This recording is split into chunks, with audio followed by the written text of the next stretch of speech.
कर्म करो फल की इच्छा नहीं। बेटा बनकर, बेटी बनकर, दामाद बनकर और बहू बनकर कौन आता है जिसका तुम्हारे साथ कर्मों का लेना देना होता है। लेना देना नहीं होगा तो नहीं आएगा। एक फौजी था, उसके माँ नहीं, बाप नहीं, शादी नहीं, बच्चे नहीं, भाई नहीं, बहन नहीं, अकेला ही कमा कमा के फौज में जमा करता जा रहा था। थोड़े दिन में एक सेठ जी ने जो फौज में माल सप्लाई करते थे उनसे उसका परिचय हो गया और दोस्ती हो गई। सेठ जी ने कहा, जो तुम्हारे पास पैसा है वो उतने पड़ा है, तुम मुझे दे दो, मैं तुम्हें कारोबार में लगा दूंगा तो पैसे से पैसा बढ़ जाएगा, इसलिए तुम्हें दे दो। फौजी ने सेठ जी को पैसे दे दिया। सेठ जी ने कारोबार में लगा दिया। कारोबार उनका चमक गया, खूब कमाई होने लगी, कारोबार बढ़ गया। थोड़े ही दिन बाद लड़ाई लग गई। लड़ाई में फौजी ने घोड़ी पर चढ़कर लड़ने गया। घोड़ी इतनी बदतमीज थी कि जितनी जोर जोर से लगाम खींचे उतनी ही तेज भागे।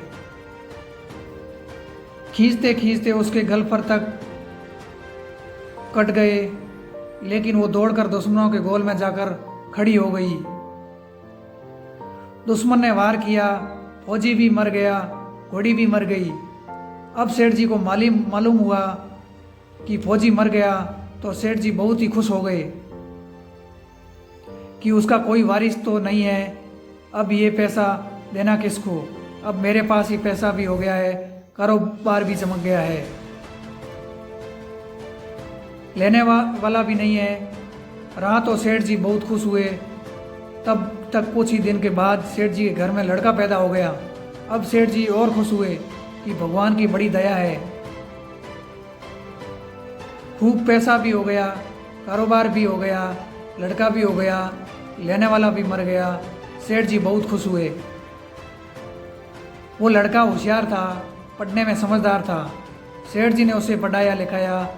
जब वो पढ़ लेकर बड़ा हो गया तो सोचा कि अब ये कारोबार संभाल लेगा, चलो वो इसकी शादी कर दें। शादी करते ही घर में आ गई बहू रानी, दुल्हन आ गई। अब उसने सोचा कि चलो बच्चे की शादी हो गई, अब कारोबार संभाल लेगा। लेकिन कुछ दिन में बच्चे की तबीयत खराब हो गई। अब सेठ जी ने डॉक्टर के पास गए, हकीम के पास, वैद्य के पास दौड़ रहे हैं। वैद्य जी जो दे रहे हैं, दवा लिखा रहे हैं और दवा का असर नहीं कर रही है, बीमारी बढ़ती ही जा रही है। पैसा बर्बाद हो रहा है और बीमारी बढ़ती ही जा रही है। रोग कट नहीं रहा है, पैसे खूब लग रहा है। अब अंत में डॉक्टर ने कह दिया कि ये लाइलाज मर्ज हो गया है, इसको अब असाध्य रोग हो गया है, ये बच्चा 2 दिन में मर जाएगा।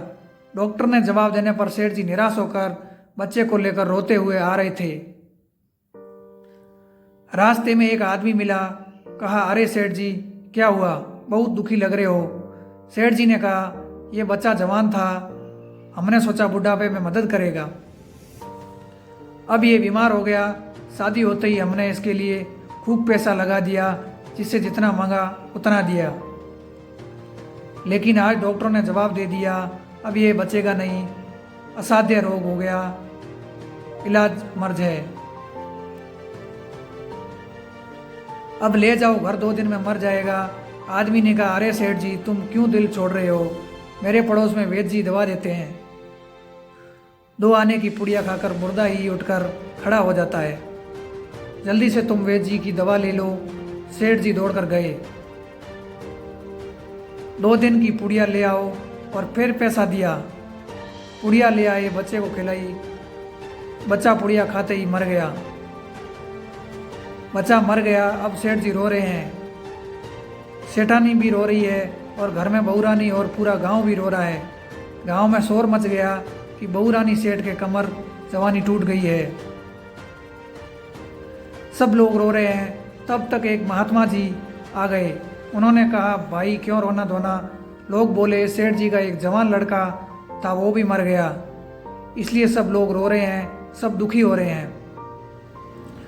महात्मा जी बोले, सेठ जी रोना क्यों, सेठ महाराज, जिसका जवान बेटा मर जाए वो रोएगा नहीं तो क्या करेगा?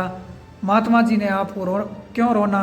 सेठ, मेरा बेटा मर गया तो और किसके लिए रोना? महात्मा, और उस दिन के तो आप बड़े खुश थे।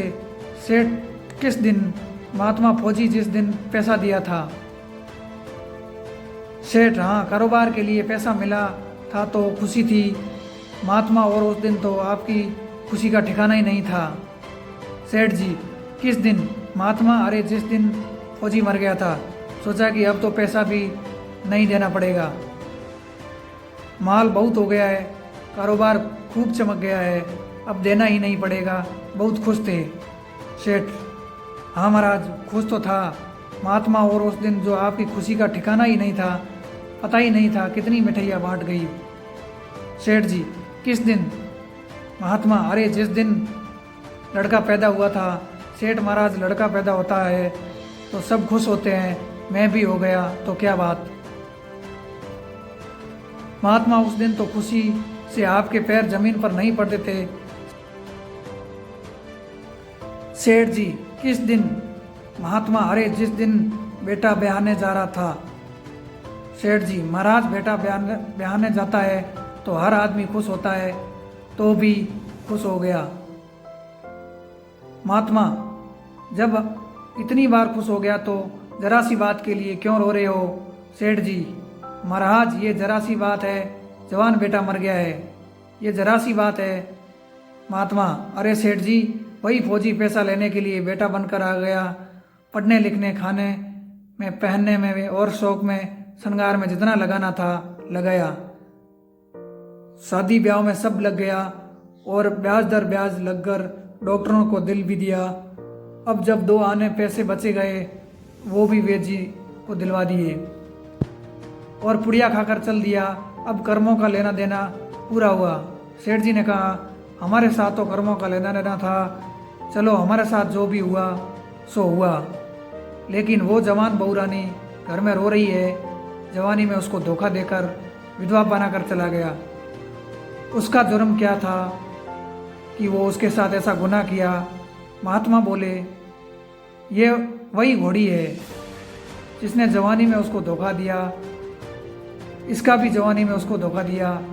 वेद जी, पुराणों के साथ ही सभी साधु संतों का कहना है कि इस संसार में कर्मों का लेखा जोखा है, इसे जो जीव चैतन्य है वो समझदारी से भव सागर पार हो जाएगा। धन्यवाद दोस्तों, आशा करता हूँ कि ये वीडियो आपको अच्छी लगी होगी। अगर वीडियो अच्छी लगी तो वीडियो को लाइक करें, शेयर करें। धन्यवाद।